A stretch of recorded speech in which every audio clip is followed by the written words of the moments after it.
Nós somos aprendizes, amém? Quantos aqui estão dispostos a aprender mais? Amém, glória a Deus. Discípulo é isso, é um estudante, é um aprendiz. E o desafio nosso nesse tempo é como liderar em meio à crise. Como liderar em meio à crise? Estamos em um momento cheio de desafios. Tem uma grande crise causada pelo coronavírus. Tudo muda o tempo todo. O que foi há 5 minutos atrás, agora já não é mais. Estamos sendo desafiados a mudar a forma como pensamos sobre mudança. Neste momento de incertezas, nós podemos liderar, disse Craig Groeschel. Neste momento de incertezas, podemos liderar com uma incerteza confiante. É paradoxal, né? Incerteza confiante, como é isso? Mas nós vamos ver. Você está vivendo esse tempo, sabe por quê? Deus escolheu para você viver esse tempo. Então é com você mesmo. Essa é a hora de você liderar. Essa é a hora de você chamar a responsabilidade para si. Essa é a hora de você, como lhe dizer, é comigo mesmo. Mas não será na nossa própria força, não é verdade? É essa disposição que Deus quer de cada um de nós. A disposição de realmente nos oferecermos para, no poder do Espírito Santo, liderar em meio à crise. Tem a história de uma moça que me chamou muita atenção, porque a frase do Summit é: você tem influência. A pergunta é: como você a tem usado? Não é? E isso tem muito a ver quando você entende o seu chamado. E você pode ter influência a partir do lugar onde você está. Qualquer um de nós somos líderes. Todos que estão aqui lideram. E agora nós vamos ver uma história de como uma moça ouviu um chamado num lugar distante e ela pôde ser influência a partir do lugar onde ela estava. Vamos ouvir a história de April.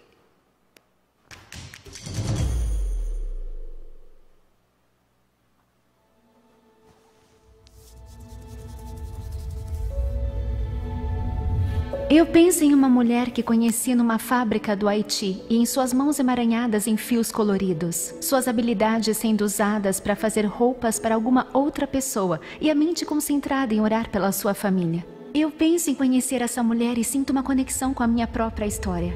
E me lembro de que o futuro é tecido com uma linha fiel de cada vez. Visitar o Haiti não era para ser uma única vez na vida. Meu sonho era ficar e fazer alguma diferença. Surgiu em mim um forte desejo de dedicar minha vida toda a algo mais. E, como enfrentei essa decisão, lembro de quando fui a um orfanato na África do Sul, onde conheci um engenheiro que tinha vindo ao país para ajudar órfãos. Disse a ele que eu estava pensando em fazer a mesma coisa, e ele me perguntou: e se Deus tiver guardado algo para você exatamente onde você está agora? E se mais tempo de casa me permitir evoluir nos projetos de caridade? E se a influência me permitisse causar um impacto maior do que eu já sonhei algum dia? Assim, por mais que eu quisesse ficar no Haiti, eu parei e escutei. Hoje eu sou doutora em medicina e trabalho em um grande banco de investimento em Wall Street. A língua que eu falo é a das opções e perspectivas de futuro, volatilidade implícita e swap de variância. Trabalho numa indústria que às vezes parece competir com a caridade. Minha rotina é corrida, cheia de dados e estatísticas, comércio e lucro. Mas meu propósito é aquilo que essa vida influente me permite fazer. As pessoas a quem posso impactar, a diferença que assim posso fazer. Quando estou trabalhando em Nova York, penso em vocês. E para mim é muito importante o que eles estão fazendo aqui. E também ser capaz de ajudar vocês. Deus permitiu que eu encontrasse uma forma de usar minha influência onde eu estava. Uma das coisas mais importantes que eu decidi fazer, e também uma das coisas mais difíceis que eu já fiz na vida, foi abrir o PS Kitchen. Aos 30 anos, eu, meu esposo e mais 2 amigos nossos assinamos um contrato de aluguel de 15 anos por um espaço comercial na Times Square. 15 anos. Arriscamos vários anos de renda sem nenhuma garantia de sucesso. A reforma de 6 meses se tornou um pesadelo de 2 anos e meio. Realmente sentíamos que o sucesso estava muito fora do alcance. Muitas vezes eu perguntei a Deus: eu estou fazendo a coisa certa? Eu entendi sua mensagem? Quando finalmente inauguramos, outra vez vi meu trabalho cruzar a história de outras pessoas. Nós fundadores nos comprometemos a não tirar um salário ou lucro para que todos os lucros pudessem ir para a caridade. Acreditamos em usar a nossa influência para o melhoramento de outros. Servimos ótimas refeições, mas também servimos um lugar para começar de novo. Muitas vezes empregamos homens e mulheres que sofrem para achar um trabalho. Às vezes, por adversidades do passado ou porque estiveram detentos. Nós acreditamos que as pessoas nunca serão definidas por seus piores erros. Nunca esqueço o dia em que conheci o Sr. Ron, que havia sido libertado da prisão fazia apenas 3 semanas. Dei um cartão de visita a ele e disse: volte aqui para fazer uma entrevista se você quiser trabalhar. E ele voltou. Nós o contratamos na hora. A história do Sr. Ron é uma que representa a de incontáveis pessoas que passaram pelas portas do PS Kitchen, procurando emprego e conseguiram uma segunda chance. Aquele homem na África do Sul estava certo. Deus tinha algo para mim exatamente onde eu estava. Então, se você me perguntar, eu deveria ir ao Haiti ajudar as pessoas? Será que um dia vou conviver com as pessoas na Wall Street? Vou poder compartilhar com as pessoas que trabalham no PS Kitchen? Minha resposta será sim. Eu não tenho uma única área de influência. Assim como a maioria das pessoas, nós temos várias áreas de influência. E tenho esperança de que tudo isso, no fim, contribuirá para uma coisa: afirmar a importância de cada um. Estar em Wall Street me permite produzir fundos que eu quero fundamentalmente passar para outras pessoas, mas também me permite sair daquilo que é considerado normal. Vivemos em uma cultura que persegue e prioriza a riqueza, mas eu realmente quero trabalhar e viver por mais que isso. Assim, convidei meus colegas para virem comigo. No trabalho, colegas me perguntam das minhas idas ao Haiti. Às vezes, eles vão comigo. Me ajudam a construir escolas no Congo. Me perguntam se podem fazer parte da história do PS Kitchen. Nós fazemos a diferença juntos. Quando eu imigrei para os Estados Unidos aos 11 anos, jamais teria sequer sonhado que essa seria a minha história. Mas quando temos fé nas coisas que Deus coloca em nossas mãos, podemos criar um futuro melhor para todo mundo. Eu ainda penso naquela mulher do Haiti, e quando a imagino, consigo ver minha mãe.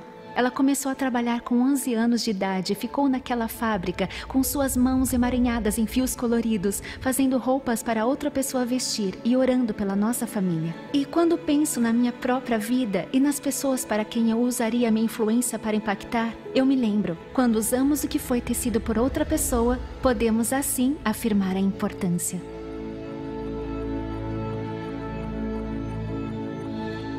Agora sim, eu...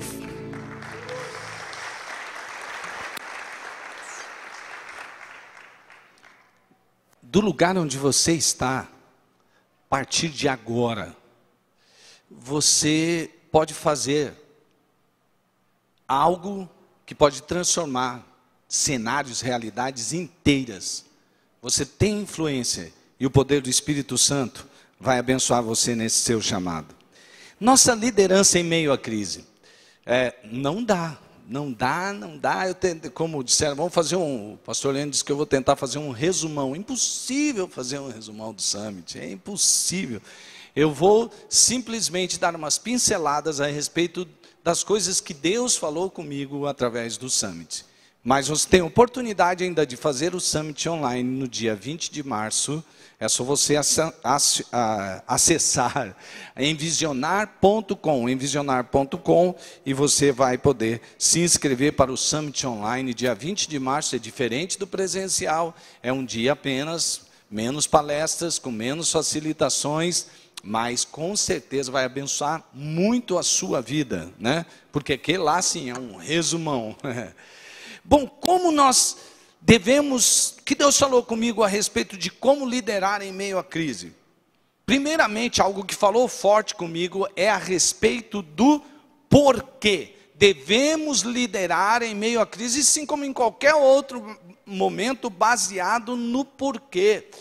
Quando eu falo do porquê, a respeito de você, de mim, de nós como Primeira Batista, eu logo me lembro, somos uma igreja apaixonados por Deus e por pessoas.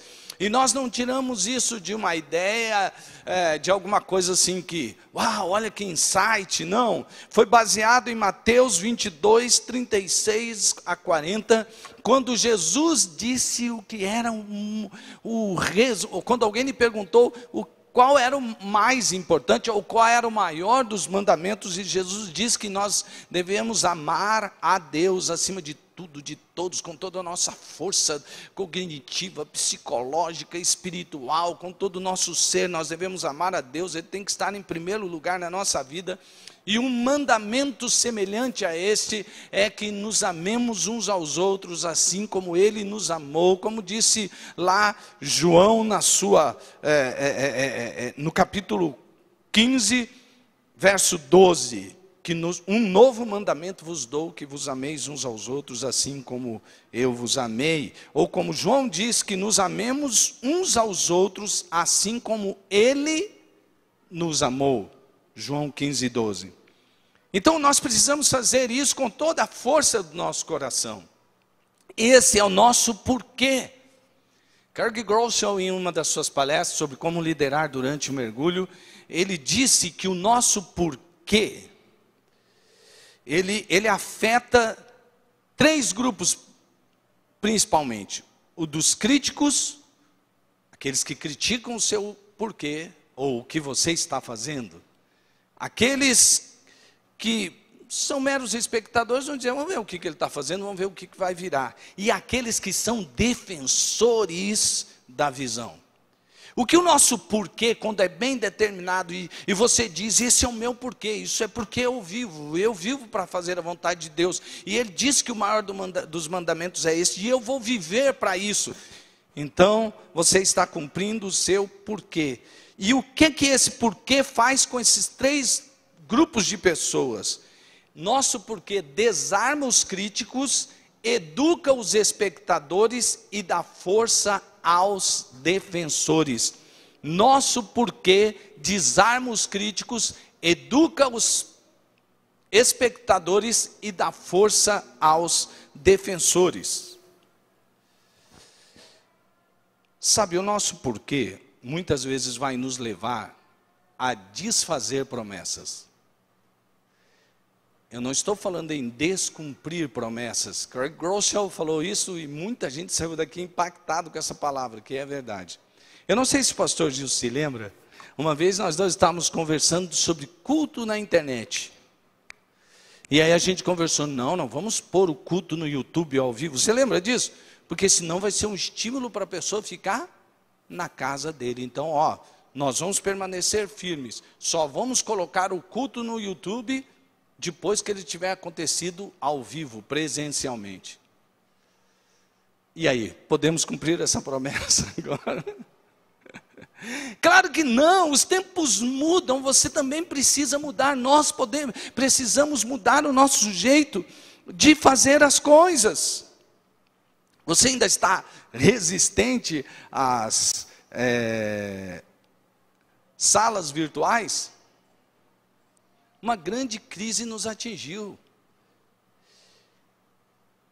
Beth Comstock diz assim: quando uma grande mudança ou uma crise acontece, podemos nos abater ou podemos nos adaptar. Como é que foi a história? Eu fiquei, vocês viram, não sei quando chegaram no horário aqui, né? Mas de repente estava ligado lá no YouTube. Você viu o líder Vinícius? Você viu o que aconteceu? Ele liderou em meio à crise, pela internet, pelo WhatsApp, seja por que for, ele liderou. Quando não podia ter o pequeno grupo presencialmente, ele permaneceu. O pequeno grupo dele multiplicou, 2 vezes, eles batizaram, uma vez de batismo ali, e agora ele é nosso missionário ali em Bodoquena. Gente,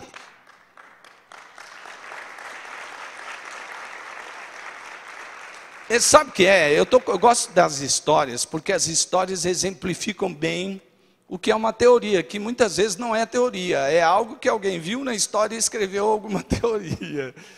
Porque O Vinícius foi esse líder que não se abateu, mas se adaptou e se multiplicou. Qual é a diferença do Vinícius para mim? Você pode dizer, não, mas eu acho que de repente esse cara tem assim, um carisma mais especial, ele tem... O poder do Espírito Santo faz isso. Quando você se entrega, quando você depende. Mas ele sabia muito bem o porquê ele estava fazendo, sim ou não? Porque quem não sabe o porquê está fazendo o que está fazendo, para.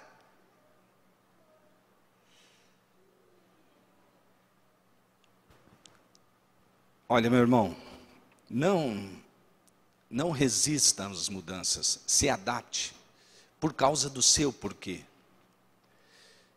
Pequenos grupos que não foram resistentes às salas virtuais continuaram firmes, recebendo cuidado e amor. Alguns multiplicaram-se, eu já citei um exemplo. Nos grupos de WhatsApp recebiam palavras de fé, encorajamento, eram inspirados por aquele desejo de mesmo ali no WhatsApp estar presente. Isso demonstra que o porquê está no lugar certo, amando a Deus acima de tudo e de todos, e amando o nosso irmão como Jesus nos amou. Segundo, você lidera no meio à crise baseado no seu porquê. Somos apaixonados por Deus e por pessoas. Segundo, podemos liderar e devemos liderar no meio da crise com cordialidade e competência. Cordialidade e competência.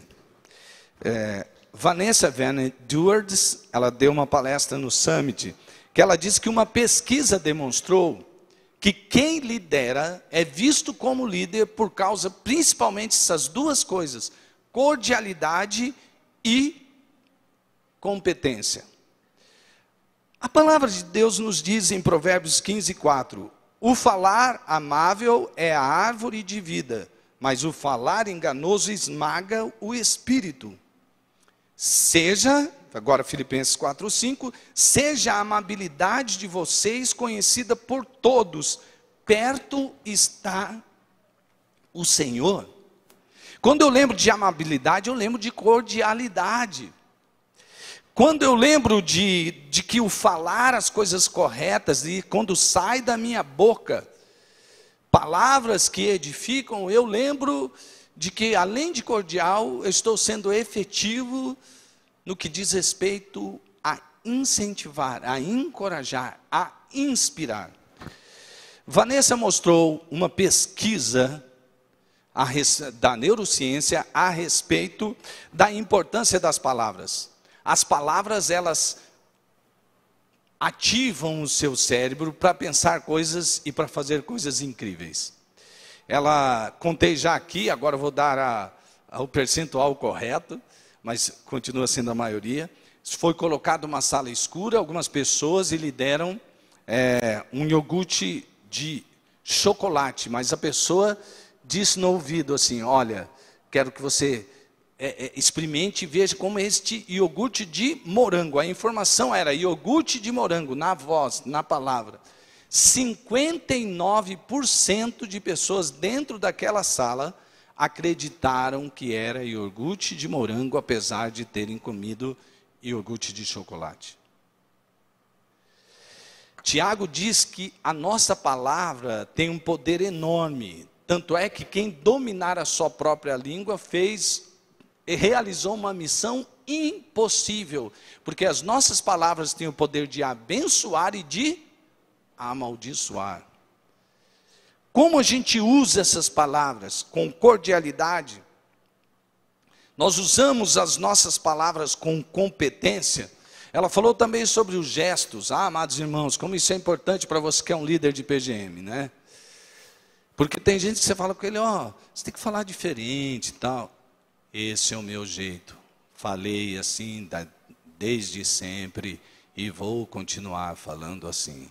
Estou falando a palavra de Deus. Quem quiser escutar, que escute. O aprendiz, o discípulo, é aquele que está disposto a usar todos os talentos, todos os dons, tudo que está disponível para alcançar as pessoas e para realizar, para cumprir o seu chamado com muita eficiência. Ela fez conosco aqui mostrou algumas coisas, né? Ele usou, durante um tempo da sua palestra, ela ficou com as mãos para trás. E ela ficava falando as coisas, e mão para trás. E ela disse, viu, o seu cérebro, né? Que tem uma glândula lá no nosso cérebro, né? O seu cérebro está muito, eu estou te deixando estressado. Afinal de contas, o seu cérebro está pensando assim, quando que ele vai começar a falar? Porque parece que só as palavras, aí ela tirou a mão de trás e começou a gesticular. Estava falando do efeito de quando você levanta a mão, e como grandes palestrantes usam isso, e envolve as pessoas em sua fala. Então, quando ela levanta a mão e diz assim, faz assim, olá, que prazer estar aqui, que bom, que alegria ter você aqui com a gente. Ela estava dizendo que este fato está indicando amigo, amigo, amigo, amigo, amigo, amigo, amigo. E as pessoas começam a se abrir mais. Mas se você permanecer durão, se você permanecer naquele momento, você fala, não faço isso. Só agora nós vamos usar técnica de neurolinguística, neurociência na igreja e tal. Use tudo, meu irmão. Sabe por quê? Porque a técnica que você usar vai estar baseado na verdade, que é a palavra de Deus, baseado nos mandamentos do Senhor, naquilo no seu porquê. E aí você quer fazer com intencionalidade e você vai se propor a aprender de tudo para melhorar a sua cordialidade e a sua efetividade. Líderes que equilibram cordialidade e competência são inspirativos e influenciadores. Seja intencional nas suas palavras e gestos para melhorar sua cordialidade e sua competência. Inspire líderes a se tornarem cordiais e competentes. Exerça influência positiva para que isso aconteça com todas as pessoas ao nosso redor. O líder cordial é intencionalmente agradável. Ele está sempre disposto a colaborar, servir. Sua frase predileta é, em que posso ajudar? Eu lembro do Leno, parece, a hora que eu vejo essa frase, em que posso ajudar? Ele é um líder muito cordial, né, gente? Demonstra ânimo ao realizar suas tarefas. Sua felicidade contagia o grupo, pois ama fazer coisas sempre junto a outras pessoas. É gente que ama discipulado, é gente que ama PGM, é gente que ama estar juntos, é gente que está feliz em fazer o que está fazendo. O líder competente é produtivo, é eficaz, é criativo. Quando eu não vejo assim, puxa, eu preciso mais de criatividade, eu peço a Deus que nos criou de uma maneira muito criativa. Ele é poderoso, ele é ágil, ele é eficiente. Eu quero ser um líder assim. Todo treinamento que eu faço e que você faz, eu sei que a gente tem a intenção de crescer e de melhorar. É assim que a gente faz, é assim que a gente lidera em meio a essa crise. Nós estamos precisando de pessoas que tenham cordialidade e competência para enfrentar essa crise de frente. No poder de Deus, no poder do Espírito Santo, com a palavra de Deus, o mundo está precisando de cada um de nós aqui, para falar na autoridade que Jesus falava, que era no poder de Deus e na autoridade da sua palavra. Sabe, gente, quando a gente fica muito cheio de nós mesmos, isso é o meu jeito, isso é a minha personalidade, você não quer aprender e não quer mudar, você está muito preocupado consigo mesmo. E o egoísmo ou o egocentrismo não pode fazer parte do caráter do cristão. Pare de se preocupar em impressionar as pessoas e comece a se concentrar em deixar que elas te impressionem. Vanessa Van Edwards disse isso. Pare de se preocupar em impressionar as pessoas e comece a se concentrar em deixar que elas te impressionem. Vanessa contou uma história aqui no Summit sobre dois homens. Um se chamava Gladstone, ele estava concorrendo a primeiro-ministro da Inglaterra. O outro se chamava Disraeli. E eles estavam naquela disputa e aquela repórter foi entrevistar os dois, e os dois estavam numa disputa muito acirrada, qualquer um dos dois poderia ganhar. E ela disse: ao sentar com o Sr. Gladstone, pensei que ele deveria ser o homem mais inteligente da Inglaterra, mas depois que me sentei com o Sr. Disraeli, pensei que eu era a pessoa mais importante da Inglaterra.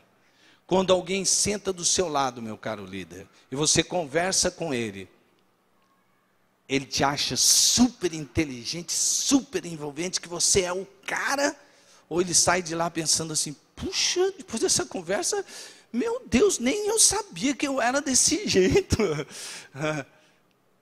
Eu estava conversando com meu amigo Vini, da Invisionária, e eu mandei um elogio para ele, porque ele é demais. É ou não é, Julie? Ele é demais, né? Então, e aí, ele falou: rapaz, que elogio, nem sabia que era assim. Eu falei: pois é, acredite. Nós precisamos fazer isso, amados irmãos. Inspirar uns aos outros para essa tarefa tão difícil nesse momento de uma crise tão intensa.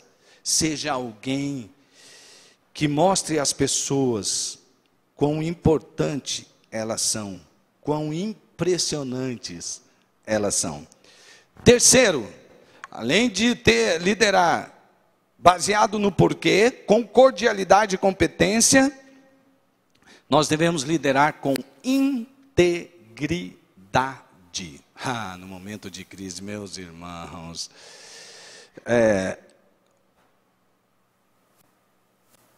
Salmo 78, 78, versículo 72, diz assim: assim os apacentou segundo a integridade do seu coração, e os guiou pela perícia de suas mãos. Tomás Chamorro estava falando sobre 6 qualidades de um líder em meio à crise. Quais seriam as mais importantes? Mas ele diz que das mais importantes, a mais importante, que sem essa nenhuma das outras tem valor, é a integridade. Tomás Chamorro disse: integridade é a capacidade de controlar as tentações de curto prazo, seus impulsos e tomar decisões para o benefício de todos. Aqui ele está querendo dizer: líder, não abuse do seu poder a seu benefício próprio. Líder, não queira alcançar só objetivos e ao meu objetivo e usar pessoas para que você seja importante. Não. Viva na comunidade da influência e tome decisões que beneficiem a todos. Ser uma pessoa íntegra é ter a humildade para dizer que não sabe o que não sabe. Porque agora tem uns caras assim que é assim, né? Um acusa o outro que é negacionista, e o outro diz: negacionista é você porque você está negando isso. Aí vira briga, né? Vira uma briga que eu fico falando, ué. Aí um junta todos os dados e os números e alguns fatos para defender a sua opinião. O outro vai lá, junta todos os dados e os fatos para ir contra a opinião do outro. E assim a gente vê no Brasil hoje corrupção atrás de corrupção, gente ganhando dinheiro diante de uma falta de integridade no meio de uma tragédia causada pelo coronavírus. A pandemia nos assusta não só por causa dessa doença ser terrível, e tem causado dor, Nós já oramos aqui, no culto das 8 nós também estivemos orando por uma porção de gente que está sendo afetada, que está sofrendo. Você talvez já tenha sido afetado por essa doença, mas também esteja me vendo aqui, esteja ainda com o Covid-19. Teve gente que já perdeu parentes queridos, ou que está sofrendo com parentes hospitalizados em estado grave. Essa doença assusta demais, e ela traz muita dor. E nós estamos aqui orando uns pelos outros e nos envolvendo para que juntos nós possamos passar com muito amor, com espírito de encorajamento e consolação, tipo Barnabé, para que todos nós possamos passar juntos por isso. Mas a gente que está se oportunizando disso para aferir lucros no meio de uma corrupção. Isso chega a causar uma indignação, uma coisa horrível, tanto de um lado como de outro, porque tem gente que se veste de ovelha, mas por dentro é um lobo. Integridade é ser uma pessoa humilde, que sabe dizer que não sabe o que não sabe. Dizer que está com medo quando está com medo. Porque a gente diz muito assim, não, e, claro, todos nós pregamos isso, e há muita verdade nisso. A fé destrói o medo. Sim, mas o medo vai vir, porque senão não precisava da fé para vencer o medo. E tem hora que eu estou com medo, e você? Você nunca teve medo? Eu tenho medo. Mas quando eu tenho medo, eu sei a quem procurar na hora do medo. Sim, eu estou falando de Deus, sim. Estou falando do Espírito Santo, sim. Estou falando do amigo de todas as horas, Jesus, sim. Mas estou falando de amigos também, de pessoas que podem me ajudar. Integridade é confessar que não tem a resposta para tudo, mas está comprometido com o porquê da comunidade da visão. Agir com integridade é não trair a confiança de seus líderes e nem de seus liderados, sabotando a visão. Isso é uma coisa terrível, a pessoa está ali junto com todo mundo e a gente sabe por quê e está lutando por aquilo. Eu acho que isso aí não vai dar certo, sabe por quê? Olha aqui, sabotadores da visão, e dizem que estão lá, vivendo a visão, sou do time, eu amo, estou presente, mas está sabotando a visão. Falta de integridade. É melhor você dizer, não concordo com esta visão, não concordo com esse jeito de fazer, por isso não ficarei, não farei. Procure alguém. Quando você discorda, procure alguém para conversar. Quando você precisa dar feedback de alguma coisa que não está acontecendo, que está acontecendo de errado, dê feedback. Procure o seu líder. Procure o seu supervisor, procure o seu coordenador, procure o seu pastor de rede, procure quem você precisa procurar, dê um feedback, talvez ele vai escutar uma coisa que não gostaria de escutar, mas feedbacks sinceros são importantes e necessários. Se algum dia você me deu um feedback que eu não gostei, você mostrou, o pastor não gostou muito daquilo que você falou. Pois é, a gente é assim, mas ore por mim para que eu reaja melhor. Eu preciso receber palavras que talvez eu não gostaria de ouvir, mas aquela crítica com amor, que mostre o que eu estou fazendo de errado, vai me melhorar. Se eu me fechar, se eu não diz isso aí, porque vai dar. Agir com integridade é estar comprometido com o porquê e se empenhar ao máximo para ir até o fim. Se você prometeu fazer uma coisa e está dentro de um processo, faça. Pastor, você acabou de dizer que tem que ter coragem para desfazer promessas. Mas não estou falando disso, eu estou falando do seu porquê. De como eu vou fazer. Eu falo, não, agora não vamos fazer mais desse jeito, mas deixa eu combinar com você. É tipo assim, olha, esse talvez seja um mundo assim, muito de quem gosta de jogar futebol, né? Mas vou tentar explicar para você. Começou lá o joguinho, né? Gente, é o seguinte, é 10 ou 2.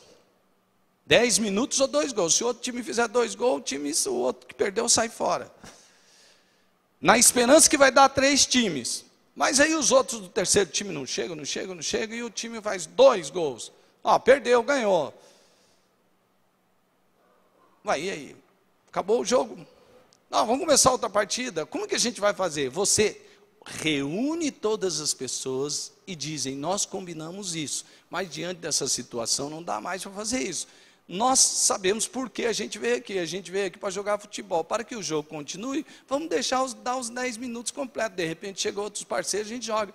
Você está jogando um jogo que você vai do começo até o fim, respeitando as regras. E se você precisar parar para combinar de novo, você para e combina de novo. Mas faz o que você falou. Quando você começar uma coisa, vai até o fim. Muitas vezes isso não é tão fácil para nós. Nós começamos com grande empolgação e para. As pessoas olham para nós, esse aí é um líder que sempre começa, mas nunca termina. Você perde a credibilidade porque não teve integridade de cumprir com aquilo que você falou que ia fazer. Você começou e parou por qualquer coisa.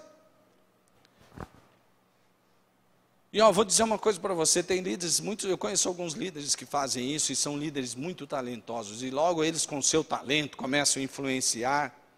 Mas deixa eu dizer uma coisa para você. Um líder pode ter muitos talentos, mas sem integridade será irrelevante e contraproducente, disse Tomás Chamorro. Ser íntegro é praticar o que prega, é ser o exemplo do que ensina, ser coerente com o seu conjunto de éticas. Quando um líder é cheio de talentos, mas sem integridade, não terá seguidores de longo prazo. Quando nós que estamos caminhando principalmente, e estamos buscando cada vez mais melhorar, e temos falhas, e temos que consertar muitas coisas, mas nós que buscamos caminhar no discipulado, de ser autêntico no discipulado, nos PGMs, nos pequenos grupos, a gente anda mais perto, de maneira quase que cotidiana a gente está fazendo algum contato. Por causa disso, a falsa integridade desmorona rapidamente. Por isso, seja íntegro, mesmo na hora que você reconhecer, eu errei, te peço perdão, fiz isso, não deveria fazer. Seja íntegro, seja transparente. Como disse Epicuro, caráter é aquilo que você é quando ninguém está olhando. Por isso, seja autêntico em todo o tempo. 4. Lidere nesse tempo de crise com resiliência. Talvez pessoas que não tinham conhecido esta palavra, agora estão conhecendo a palavra resiliência. Efésios 6, 13 a 14, aliás, esse texto que nós oramos é um texto que marca muito a minha vida, porque eu entendo que nós estamos numa guerra intensa, e essa guerra está mais guerra do que nunca. Portanto, tomai toda a armadura de Deus, para que possais resistir no dia mau, e havendo feito tudo, ficar firmes. Estai, pois, firmes, permaneçam em Cristo. Marcus Buckingham disse assim: resiliência não é sobre ser inquebrável, é sobre ser flexível e saber se recompor. Uma planta que eu vejo assim, quando bate um vento muito forte, como que ela é resiliente, é o bambu. Você já foi naqueles onde tem um bambuzal assim? Vem aquele ventão, tem hora que assim, alguém puxa, vai até o chão, você vai, agora vai quebrar, você solta, ele volta para o mesmo lugar onde ele estava. Resiliente é aquele sofá que você tem bastante tempo e ainda não está batendo o bumbum na madeira. A espuma está firme, porque você senta, ela dá, mas depois volta para o lugar de novo. Como a gente cria um ambiente onde as pessoas desenvolvem resiliência, foi o que Marcos falou. Resiliência, na pesquisa que ele fez, é criado a partir de 3 fontes: do líder indivíduo, do líder da equipe e do líder geral, que eles chamam nos Estados Unidos de líder sênior.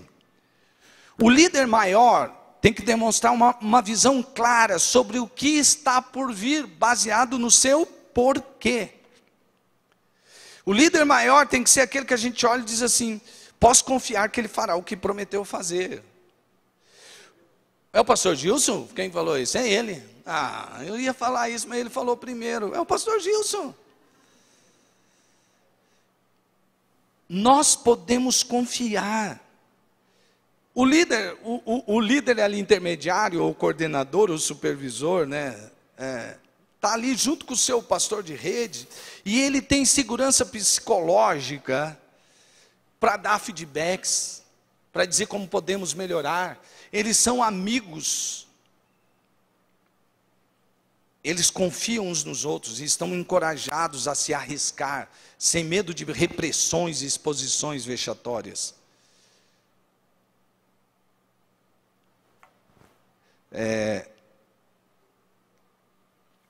O Kaká, na sua entrevista, falou uma coisa muito interessante sobre esse ambiente de resiliência. Ele disse que trabalhou com alguns técnicos que eles lideravam baseado no medo. É tipo assim, se eu jogar mal essa partida, eu estou fora do time. Joga bem todas as partidas. Aquele líder, aqueles técnicos, eles sempre davam um jeito de botar medo para que a pessoa desse o melhor de si. E ele falou, de um certo ponto isso funcionava. Eu joguei com alguns técnicos, a gente tinha medo deles, a gente dava o melhor de si, porque falava, mas já pensou se eu erro aqui? Mas sabe o que ele disse? Que aquilo não durava muito tempo. Quando aquele técnico se enfraquecesse diante do grupo e da diretoria, os jogadores iriam com certeza não dar mais o melhor de si para que aquele técnico se desse mal. Liderança calcada no medo. Ameaças. Você fez isso, exponho para todo mundo. Mas ele também disse que ele teve como técnico Lancelotti, quando ele jogou no Milan. Ele disse que era impressionante, aquele homem só com o time do Milan. Lancelotti foi campeão 2 vezes da Copa mais importante para clubes no mundo, que é a Copa da Europa, de Interclubes. E ele estava dizendo que aquele homem liderava baseado no amor. Mesmo aqueles jogadores que ele percebia que estavam ali no time, mas que ele queria fazer assim, não, eu vou jogar bem aqui porque eu arrumar um contrato melhor ali, que eu vou ser convocado para a seleção, que eu vou isso e tal, e muito para ele dava um jeito de se aproximar e dizer, eu sei que você tem os objetivos. Esses objetivos são legais. Eu quero ajudar você a chegar lá. E aí ele envolvia, colocava o objetivo dele dentro do objetivo geral, e todos jogavam bem, e todos amavam o Lancelotti como técnico.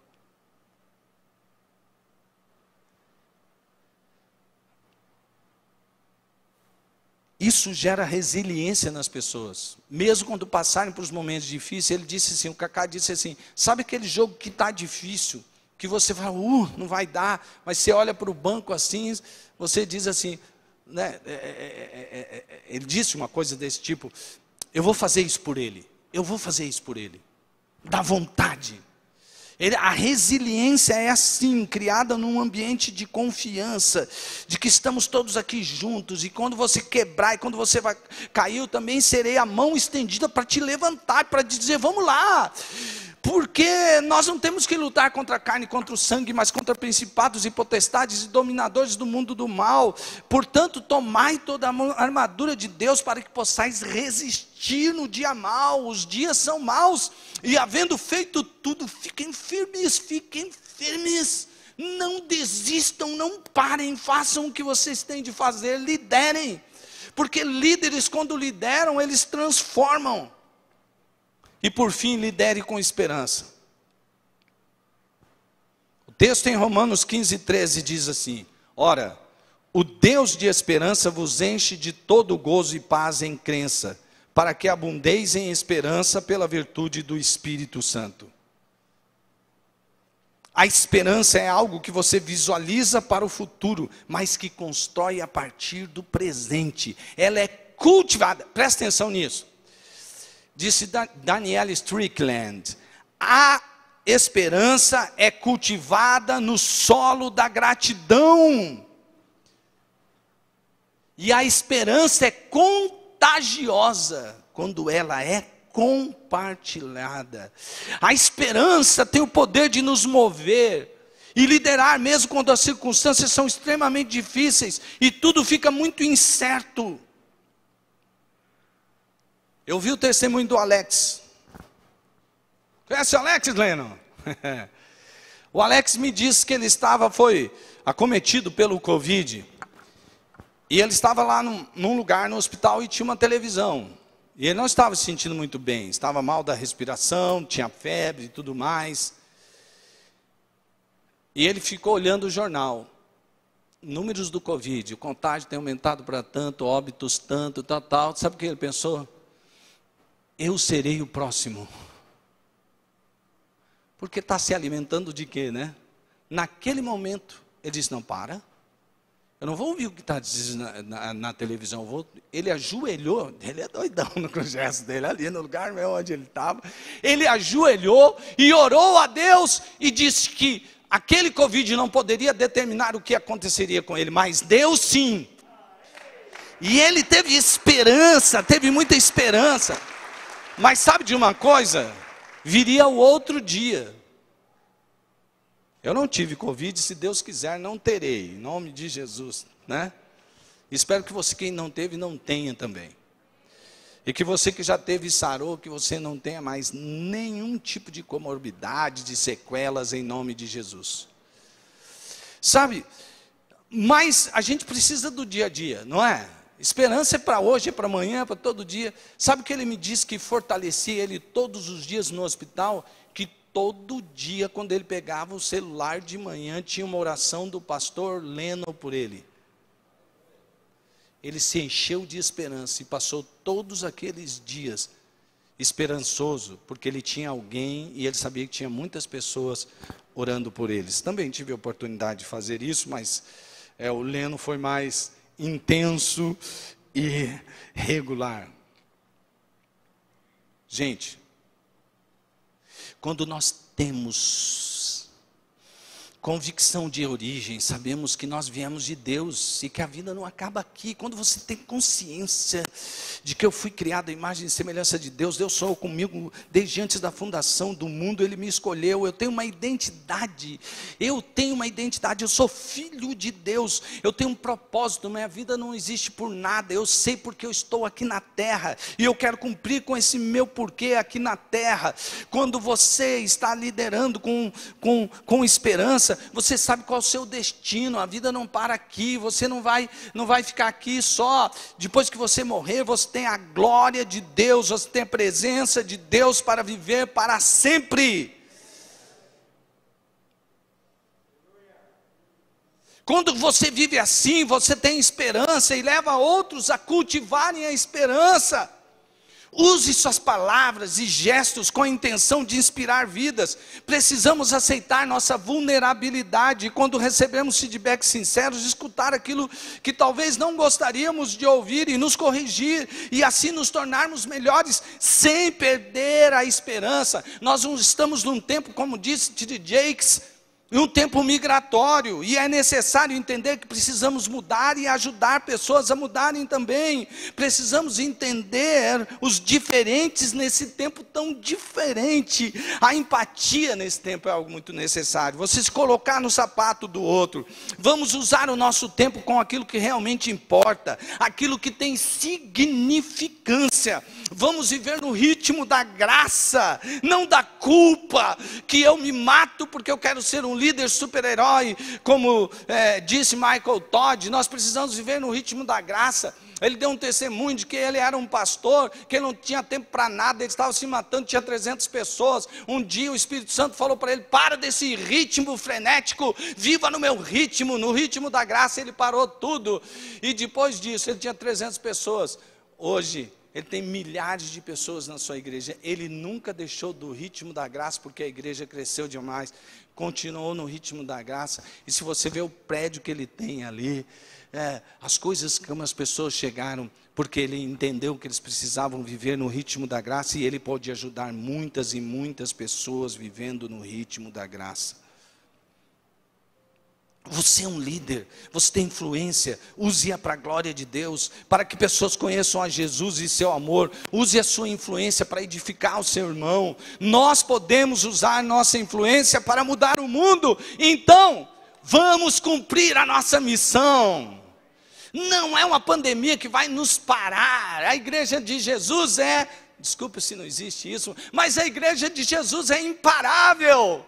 Você não pode deter a igreja de Jesus, não por causa só do corpo, mas principalmente por causa do cabeça. O cabeça da igreja é Jesus, e as portas do inferno não prevalecerão contra a igreja de Deus. Ao invés de recuar, nós vamos avançar, porque a nossa esperança está naquele que pode todas as coisas, e Ele fará infinitamente mais do que aquilo que nós cremos, pensamos ou imaginamos. Viva, a crise existe sim, e ela está trazendo oportunidades que a gente nunca teve. Vamos aproveitar para crescer, para amar a Deus acima de tudo e de todos, e para nos amar uns aos outros como nunca nós amamos. Vamos amar mais a Deus como nunca em outro tempo nós amamos. Vamos nos amar uns aos outros e cuidar uns dos outros como nunca fizemos em outro tempo, com muito mais intenção, com muito mais profundidade. Você é um filho de Deus, e Deus tem um propósito para com a sua vida. Viva dentro do propósito. Depois que eu vi tudo isso, eu escrevi em meu caderno, que tem como capa o Josélio da Águas. Impressionante a influência dele. Eu escrevi em meu caderno muitas coisas que me chocaram nesse summit. Me disseram coisas assim. O summit me deu feedback mesmo que eu não pedi. Que eu tenho que mudar em tanta coisa, gente. Tem que mudar, hein? Uau. Mas o summit trouxe para mim, porque ele foi usado por Deus para trazer muita esperança. Porque todas as coisas são muito importantes em tudo que você olhar. Mas talvez a gente tenha que, como disse Danielle Strickland, fixarmos no tripé da liderança: fé, amor e esperança.